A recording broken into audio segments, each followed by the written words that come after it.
सदारती इंतखाब Sindh assembly में voting मुकम्मल हो गई। 161 अरकान ने वोट कास्ट किए। शाम 4 बजे के बाद नताइज का ऐलान किया जाएगा। आसिफ अली जरदारी और महमूद खान अचकजई में मुकाबला है। जमात इस्लामी के रुकन ने वोट कास्ट नहीं किया है। मज़ीद जानते हैं, हमारे नुमाइंदे आजिज जमाली हमारे साथ मौजूद हैं। आजिज, अपडेट कीजिए। वोटिंग का अमल मुकम्मल हो चुका है। 161 अरकान ने वोट डाले हैं। टोटल 162 अरकान थे, जिनमें एक रुकन जमात इस्लामी के मोहम्मद फारूक ने वोट नहीं डाला है। दीगर 161 तमाम अरकान के वोट मुकम्मल हो गए, लेकिन कानूनी तौर पे इन वोटों की गिनती 4 बजे के बाद होगी। इसका ऐलान यहाँ पे कर दिया गया है। जहाँ तक सूरत हाल है, सिंध असम्बली में 152 वोट आसिफ अली जरदारी को पढ़ने हैं। 152 अरकान आसिफ अली जरदारी के हामी हैं, जिनमें 116 जो है वो पाकिस्तान पीपल्स पार्टी के हैं। 36 अरकान जो है वो मुत्तहिदा कौमी मूवमेंट के हैं। यहाँ पे 2 वोट ऐसे कास्ट हुए हैं जिनको बैलेट बॉक्स में नहीं डाला गया। इन वोटों को अलग रखा गया। 2 अरकान जिन्होंने गुज़श्ता रोज़ हलफ लिया था, पाकिस्तान पीपल्स पार्टी की सुमिता अफजाल और सुरेंद्र विलासाई, ये चूंकि मखसूस नशस्तों पे आए थे, हाई कोर्ट के फैसले के मुताबिक इन वोटों को बैलेट बॉक्स में नहीं डाला गया, अलग रखा गया एक अलग बंद लिफाफे में। तो ये 2 वोट कास्ट नहीं होंगे। 161 वोट डाले जा चुके हैं सिंध असम्बली में, जिनमें 152 वोट आसिफ अली जरदारी को मिलने का इम्कान है। यहाँ सुबह 10 बजे से वोटिंग का अमल शुरू हुआ था और बगैर नमाज का वक्फा हुआ, उसके बगैर किसी वक्फे के ये वोटिंग का अमल अब तक जारी रहा। लेकिन चूँकि वोट मुकम्मल हो चुके हैं तो ये ऐलान हुआ कि 161 वोट डल चुके हैं। अलबत्ता उनकी गिनती का अमल पोलिंग एजेंटों की मौजूदगी में 4 बजे के बाद होगा। पोलिंग एजेंटों में पाकिस्तान पीपल्स पार्टी यानी आसिफ अली जरदारी का पोलिंग एजेंट वज़ीर आला सिंध सैयद मुराद अली शाह हैं, जबकि महमूद खान अचकजई के पोलिंग एजेंट शबीर कुरैशी हैं। शबीर कुरैशी जिनका ताल्लुक आज़ाद अरकान से है, पीटीआई सपोर्टर आज़ाद अरकान, जिनकी कुल तादाद 9 है यहाँ पर, इन्होंने भी वोट कास्ट किया है महमूद खान अचकजई के लिए। अब देखना यह है कि इन 9 वोटों से महमूद खान अचकजई को कितने वोट मिलते हैं और 152 वोट जो हैं पाकिस्तान पीपल्स पार्टी और MQM पाकिस्तान के, उनमें से आसिफ अली जरदारी को अगर कोई वोट मुस्तरद नहीं होता तो ये तमाम 152 वोट आसिफ अली जरदारी को मिलेंगे। तो यहाँ पर ये सूरत हाल है। अच्छा, आज इस ये पता चल सका है कि कोई और वोट जो है वो शामिल नहीं किए गए, मुस्तरद हुए हों, कोई ऐसा सामने आई है खबरें? और बैलेट बॉक्स कब तक खोले जाएंगे? नहीं, इसका पता तो बैलेट बॉक्स खुलने के बाद चलेगा। बैलेट बॉक्स ठीक 4 बजे खोले जाएंगे और बैलेट बॉक्स खुलने के बाद इन वोटों की गिनती शुरू होगी, जिसके बाद प्रिजाइडिंग अफसर जो chief justice Sindh high court Akeel Ahmed Abbasi हैं, वो उनकी निगरानी में ये सारा अमल हो रहा है। बाकायदा वोटों की गिनती के बाद प्रिजाइडिंग अफसर chief justice Sindh high court Akeel Ahmed Abbasi इसका बाकायदा ऐलान करेंगे कि जो तादाद है वो तो मैं आपको बता चुका हूँ कि 161 अरकान ने वोट डाला है, जिनमें 152 जो हैं वो आसिफ अली जरदारी के सपोर्टर्स हैं, 9 जो हैं वो महमूद खान अचकजई के सपोर्टर्स हैं। इनमें से सिवाय इसके क्योंकि वोट मुस्तरद होता है, वरना यही रिज़ल्ट रहेगा।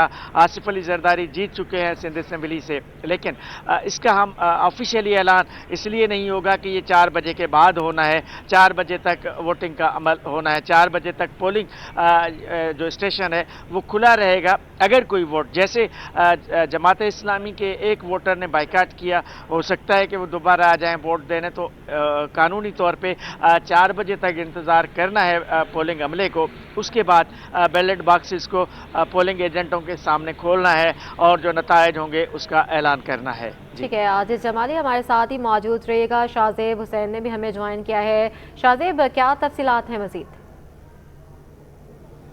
जी बिल्कुल, देखें पूरे मुल्क में जो है सदारती इंतखाबात का जो सिलसिला था वो जारी है और इस वक्त सिंध असम्बली की बात की जाए तो जो उम्मीदवार थे उनको जो है वोट कास्ट किए जा चुके हैं। लेकिन अगर सिंध असम्बली के बाहर सिक्योरिटी के हवाले से बात की जाए तो चारों तरफ जो है सिक्योरिटी के सख्त इंतजाम किए गए हैं। साउथ जोन की जो है 200 से ज़ायद की नफरी यहाँ पर तैनात की गई है।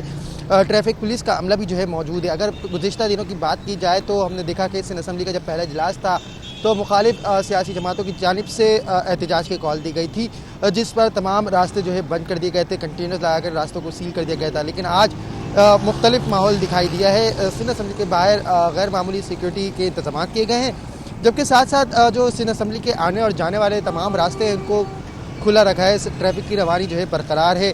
गवर्नर हाउस जाने वाली जो शाहरा है, इसी तरीके से कराची प्रेस क्लब जाने वाली जो शाहरा है जो कि ज़ेबुन्निसा स्ट्रीट को मिलाती है, इसी तरीके से बंस रोड जाने वाली जो शाहरा है सिंध असम्बली के सामने से, इन तमाम रास्तों को खोला रखा है ट्रैफिक पुलिस की जानिब से। जबकि जो अगर बात की जाए कि आज जो है किसी भी सियासी जमात की जानिब से एहतजाज की कॉल नहीं दी गई थी, लेकिन रेड जोन में किसी भी सियासी जमात के दाखिले की इजाज़त नहीं थी और इस हवाले से जो है सिक्योरिटी यहाँ पर तैनात की गई थी कि किसी भी नाखुशगवार हालात से निपटने के लिए पुलिस जो है मौके पर तैयार रहे। तो यहाँ पर जो है सिक्योरिटी के सख्त इंतजाम किए गए हैं, पुलिस का अमला मौजूद है, इसी तरीके से ट्रैफिक पुलिस का भी अमला मौजूद है जो ट्रैफिक की रवानी को बरकरार रखते हुए नज़र आता है। अगर सिंध असम्बली के बिल्डिंग के अतराफ़ की बात की जाए तो वहाँ पर भी जो है पुलिस की नफरी तैनात है। क्विक रिस्पांस फोर्स QRF का दस्ता भी जो है यहाँ पर खड़ा है और इसी तरीके से स्पेशल सिक्योरिटी यूनिट SSU का दस्ता भी जो है यहाँ पर तैनात किया गया है।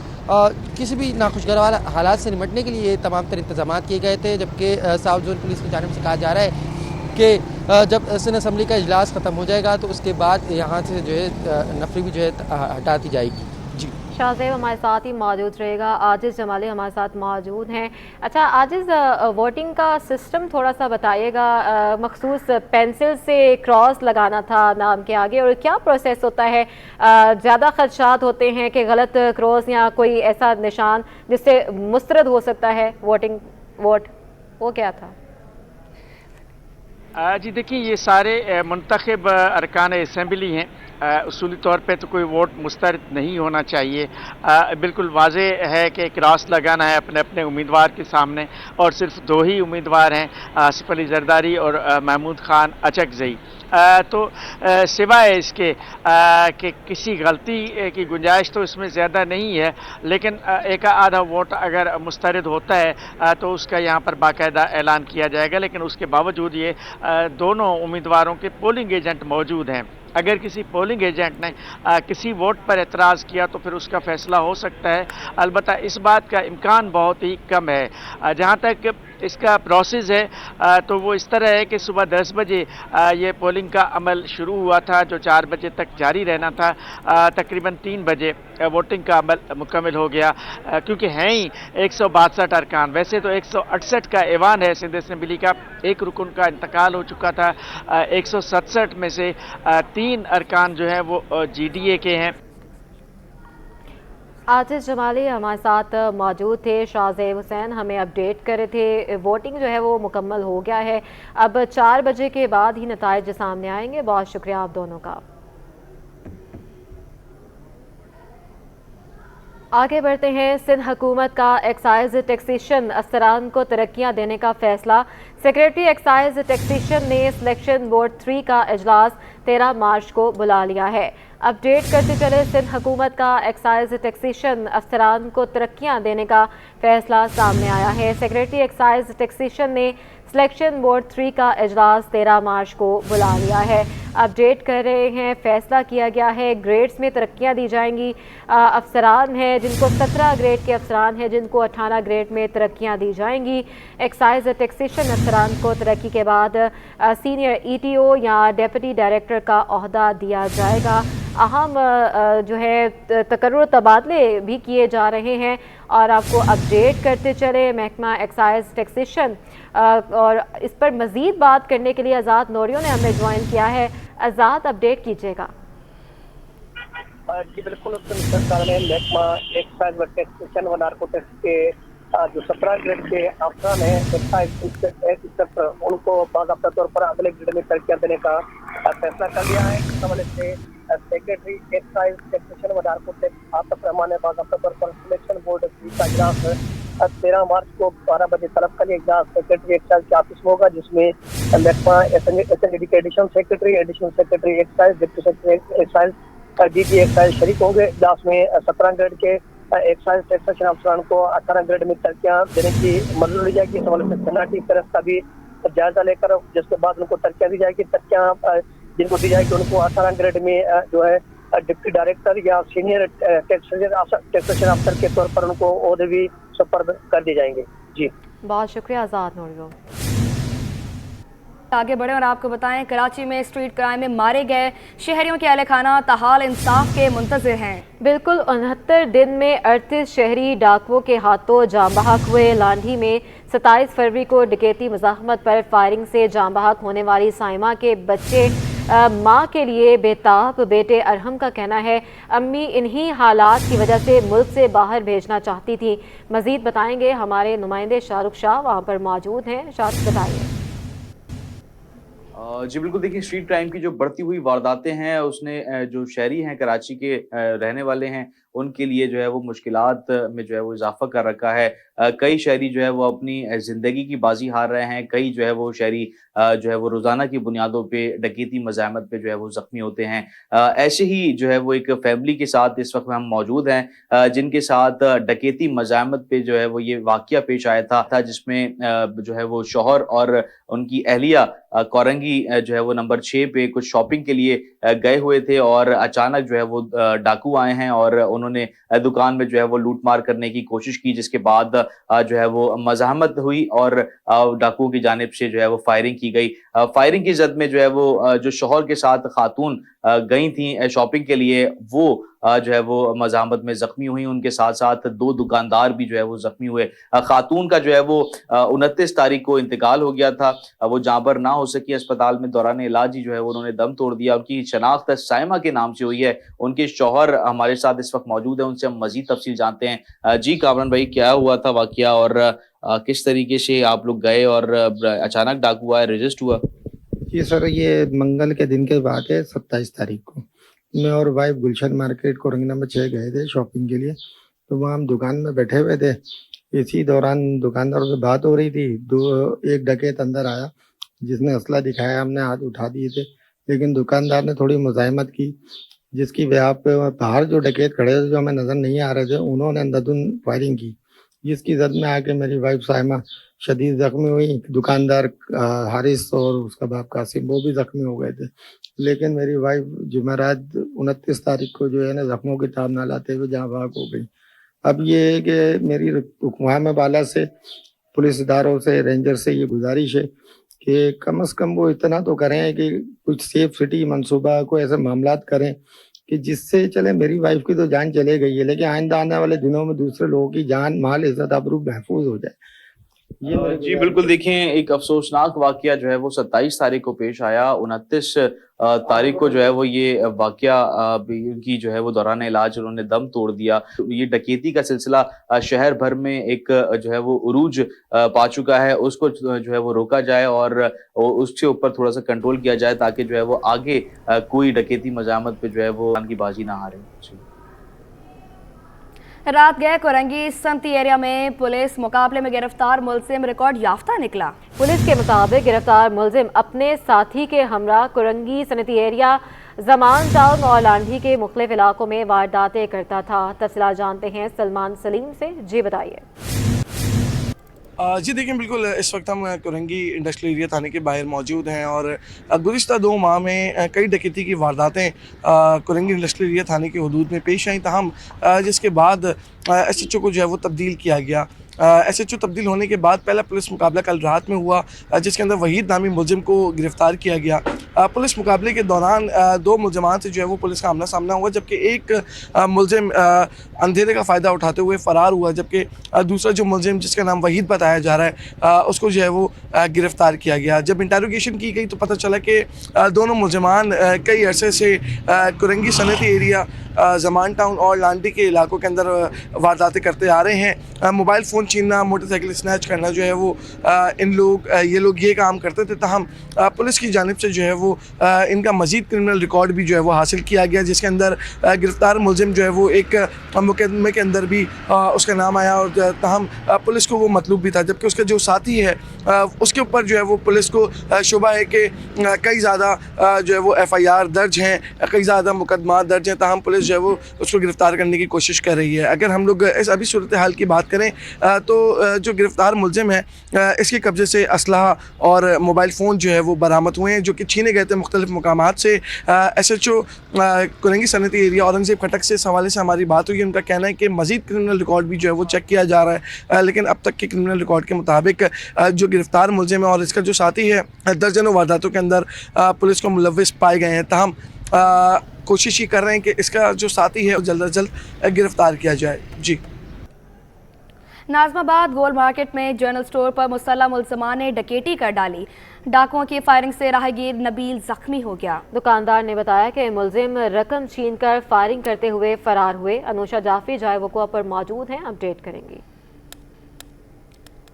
जी बिल्कुल, देखिए कराची में दिन दिहाड़े डाकुओं की लूटमार जारी है। अब से कुछ देर पहले जो है वो नाज़माबाद 3 नंबर गोल मार्केट में जो है वो 2 मुसल्लह मुलजिमान जो है वो इस जनरल स्टोर से जो है वो 50,000 के करीब कैश जो है वो लूट कर फरार हुए हैं। और जब दुकानदारों ने फायरिंग की तो 2 मुसल्लह मुलजिमान ने इस गली के अंदर इतने शदीद हवाई फायरिंग की कि खौफ और राज फैला और उससे एक राहगीर बच्चा भी जो है वो जख्मी हो गया है। 2 मुसल्लह मुलजिमान आए हैं, दिन दिहाड़े लूट कर फरार हो गए रश वाली जगह से।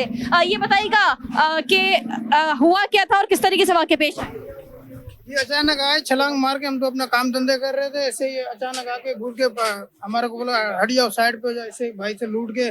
और जब हमने आवाज शोर किया तो स्ट्रेट फायर मारे इन्होंने। अच्छा, बिल्कुल हम देख रहे हैं कि यहाँ पर आए हैं और उनके हाथ में जो है वो असला भी जो है वो मौजूद था। ये बताइएगा कि हम देख रहे हैं कि यहाँ पर जो लोग हैं खरीदारी के लिए आते हैं, लेकिन जब दुकानदारों ने शोर शराबा किया तो मेरे कैमरामैन आपको जो है वो थोड़ा सा इस साइड दिखाएंगे कि मुलजिमान आए हैं, उन्होंने यहाँ से 50,000 के करीब रकम लूटी है और लूटने के बाद जो है वो इस गली से वो फरार हुए हैं और शदीद हवाई फायरिंग जो है वो इन्होंने यहाँ पर की है। जिस 30 बोर के जो खोल है वो भी जो है वो बरामद कर लिए गए हैं और इस वाकये के अंदर राहगीर बच्चा भी जो है वो जख्मी हुआ है। हम देख रहे हैं कि दिन दिहाड़े डाकू जो है वो लूटमार कर रहे हैं। इस साइड अगर मेरे कैमरामैन आपको दिखाएंगे तो यहाँ पर काफी ज्यादा जो है वो रश भी है और इस रश वाली जगह के ऊपर मोटरसाइकिल सवार मुलजिमान बाआसानी लूटमार करके जो है वो फरार हो गए हैं। पुलिस का गश्त ना होने की वजह से ऐसे वाकयात में इजाफा होता हुआ जो है वो नजर आ रहा है। पुलिस जाए वक्फा पर पहुंची इकट्ठे जो है वो कर रही है। जी। 5 स्टार होटल की इंतजामिया ने सदर टाउन के डायरेक्टर ट्रेड लाइसेंस पर करप्शन का इल्जाम लगा दिया। होटल इंतजामिया ने आला हुकाम से कार्रवाई का मुतालबा कर दिया। माजरा क्या है जानते हैं जुनैद जावेद से। जी बताइए।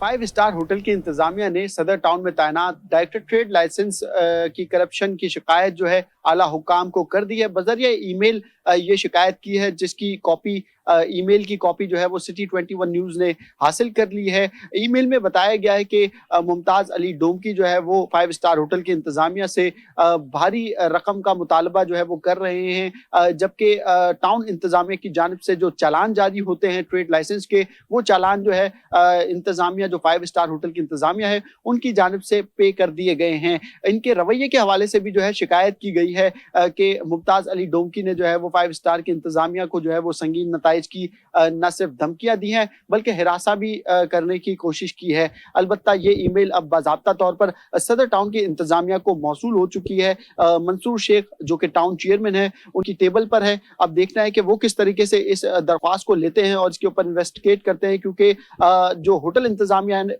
उसने यही मुतालबा किया है कि इस मामले के ऊपर जो है वो तहकीकात की जाए और इस वाक़े में मुलव्विस जो डायरेक्टर हैं उनके खिलाफ जो है वो करार वाक़े जो कार्रवाई है वो अमल में लाई जाए। साथ ही अगर बात करें सदर टाउन में मौजूद डायरेक्टर मुमताज डोमकी की, तो इनके हवाले से पहले भी करप्शन की कई शिकायतें जो है वो सदर टाउन इंतजामिया को मौसूल होती रही हैं, जिस पर माजी में हमने देखा कि सदर टाउन के जो चेयरमैन है मंसूर शेख, उन्होंने लोकल गवर्नमेंट से राब्ता किया था और लोकल गवर्नमेंट ने जो है वो मुमताज अली डोमकी को जो है वो सस्पेंड किया था। ताहम इसके बाद मुमताज अली डोमकी ने जो है वो हुक्म इम्तना अदालत अदालत से हासिल किया था और जब से लेकर अब तक जो है वो अपनी कुर्सी पर विराजमान है। इस हवाले से हमारी मुमताज अली डोमकी से भी बात हुई तो उन्होंने तमाम ही मामलात में जो है वो लाइलमी का इजहार किया और ये बताया कि उन्होंने जो है होटल इंतजामिया से जरूर राब्ता किया है, अलबत्ता जो रिश्वत का इल्जाम उन पर लगाया जा रहा है वो बेबुनियाद है। साथ ही उनका ये भी कहना है कि ये जो रिकवरी का मामला है वो अपने डिपार्टमेंट की रिकवरी को बढ़ाना चाहते हैं, जिसकी वजह से वो इंतजामिया से जो है वो राब्ता कर रहे हैं। जबकि इसके बरअक्स अगर हम देखें तो इंतजामिया की जानिब से तमाम तर दस्तावेजात जो है वो बजरिया ईमेल फराहम कर दिए गए हैं सदर टाउन इंतजामिया को, जिसमें हम देख रहे हैं कि जो ट्रेड लाइसेंस की फीस है और जो चालान है वो निजी होटल की जो इंतजामिया है, 5 स्टार होटल की जो इंतजामिया है, उसे पहले ही जमा करवाए जा चुके थे। जी। अंडों की कीमत में 23 रुपए का बड़ा इजाफा। अंडों की फी दर्जन सरकारी कीमत 263 रुपए होगी। दुकानों पर 270 रुपए में फरोख्त जारी है। दुकानदार कहते हैं एक हफ्ते में अंडे की फी दर्जन कीमत में 30 रुपए का इजाफा हुआ है। अयाज राना की रिपोर्ट है। रमजान से कबल ही अशिया खुर्दनोश शहरियों की पहुंच से दूर होने लगी। शहर में अंडों की कीमतें फिर बढ़ने लगी। 23 रुपए दर्जन इजाफे के बाद अंडों की सरकारी कीमत 263 रुपए पर जा पहुंची। दुकानदार उसे भी मानने से इनकारी 270 रुपए दर्जन फरोख्त करने लगे। दुकानदार कहते हैं सरकार की जानिब से लिस्ट तो जारी कर दी जाती है, लेकिन होलसेलर इस कीमत में माल फराहम नहीं करते। एक हफ्ते में अंडों की फी दर्जन कीमत में 30 रुपए का इजाफा हुआ। एक हफ्ते में दर्जन पे 30 रुपए बढ़ चुके हैं और एक अंडा जो पहले 20 रुपए का तकरीबन पूरे पाकिस्तान में बिक रहा था, वो अभी कराची में तो 20 से 25 के दरमियान चल रहा है और पंजाब में 30 रुपए तक पहुंच गया सर्दी की वजह से। और जो हालात चल रहे हैं कमिश्नर साहब को भी पता ही है, अब दोबारा कराची में गर्मी शुरू हो चुकी है, उसके बावजूद आज जो है इन्होंने 7 रुपए पर दर्जन पे रेट बढ़ाया। महंगाई से परेशान शहरियों ने शिकवा किया कि कोई चीज सस्ती नहीं, खाने पीने की तमाम अशिया पहुंच से दूर हो गई है। गवर्नमेंट की हुकूमत आई है तो उसी वजह से बहुत महंगाई अभी बढ़ रही है, तो अभी तक कुछ भी सस्ता नहीं है। सब्जी महंगी है, हर सामान जो खाने पीने का है वो हर चीज़ बहुत महंगी बढ़ गई। वो आप देख लें अंडों की कीमतें हैं वो अभी तक कोई सेटिस नहीं हुई हैं। दूध है तो थोड़ा बेहतर है, जो है कि रेट जिस हिसाब से चल रहा है। गोश्त देख लें वो महंगा है, हर चीज़ के अंदर ही है, आप किस किस चीज़ के ऊपर करेंगे। शहरियों का कहना है कि उम्मीद नहीं, हुकूमत आवाम को रिलीफ देने में कामयाब होगी। Cameraman Daniyal, Ayaz Rana, city 21। Mayor Karachi barrister Murtaza Wahab की ज़ेर सदारत महकमा इंसदाद तजावुज़ात का इजलास में माह रमज़ान में सड़कों पर ट्रैफिक की रवानी को बहाल रखने से मुतल्लिक भी मुख्तलिफ अमूर पर मुशावरत की गई। इस हवाले से मज़ीद जानते हैं शुएब मुख्तार से। शुएब, बताइएगा। जी बिल्कुल, मेयर कराची बैरिस्टर मुर्तज़ा वहाब की ज़ेर सदारत महकमा इंसदाद तजावुज़ात का अहम इजलास हुआ है, जिसमें कराची के तमाम इलाकों के डिप्टी डायरेक्टर और इंचार्जेस मौजूद थे। इजलास में माह रमज़ान में ट्रैफिक की बहाली को ट्रैफिक की रवानी को बहाल रखने से मुतालिक जो है मुशावरत की गई है, जबकि तमाम सड़कों से फौरी तौर पर तजावुज़ात के खात्मे के अहकामात भी दिए गए हैं। बैरिस्टर मुर्तज़ा वहाब का इस मौके पर कहना था कि माह रमज़ान में शहरियों की आमदोरफ्त के हवाले से कोई रुकावट नहीं पेश आएगी। पूरी कोशिश करेंगे कि अमला जो है वो मुतहरिक रहे। उनका कहना था कि ट्रैफिक की रवानी में जो चौकिंग पॉइंट्स हैं उन्हें फौरी तौर पर क्लियर किया जाएगा। सिटी वार्डन्स भी जो है इस सिलसिले में खिदमात अंजाम देंगे।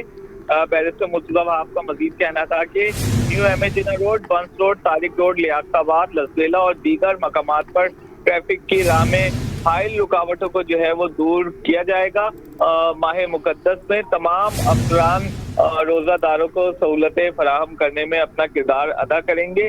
जिस इलाके में ट्रैफिक जाम होगी उसके इंचार्ज के खिलाफ कार्रवाई भी अमल में लाई जाएगी। बैरिस्टर मुर्तज़ा वहाब का मजीद कहना था कि गुज़िश्ता दिनों होने वाली बारिशों के दौरान अफसरान व अमले ने बेहतर कारकर्दगी का मुजाहरा किया, जिससे अवाम का KMC के ऊपर एतमाद बढ़ा है। रमज़ानुल मुबारक में इफ्तार और तरावी के वक्त ट्रैफिक की रवानी पर खुसूसी तौर पर तवज्जो दी जाएगी। उनका मजीद कहना था कि रमज़ानुल मुबारक में ट्रैफिक की रवानी और तजावुज़ात के खात्मे को एक चैलेंज समझकर जो है काम करेंगे। जी ठीक है, बहुत शुक्रिया। अख्तर कॉलोनी में नादरा मेगा सेंटर के बाहर खवातीन और मर्दों का बेइंतहा रश। शहरियों को शनाख्ती कार्ड के हसूल में मुश्किलात का सामना है। शिकायतों के अंबार लगा दिए, कहा सुबह 6 बजे से आए हुए हैं लेकिन बारी नहीं आती, बुजुर्ग शहरियों को बैठने की जगह भी नहीं।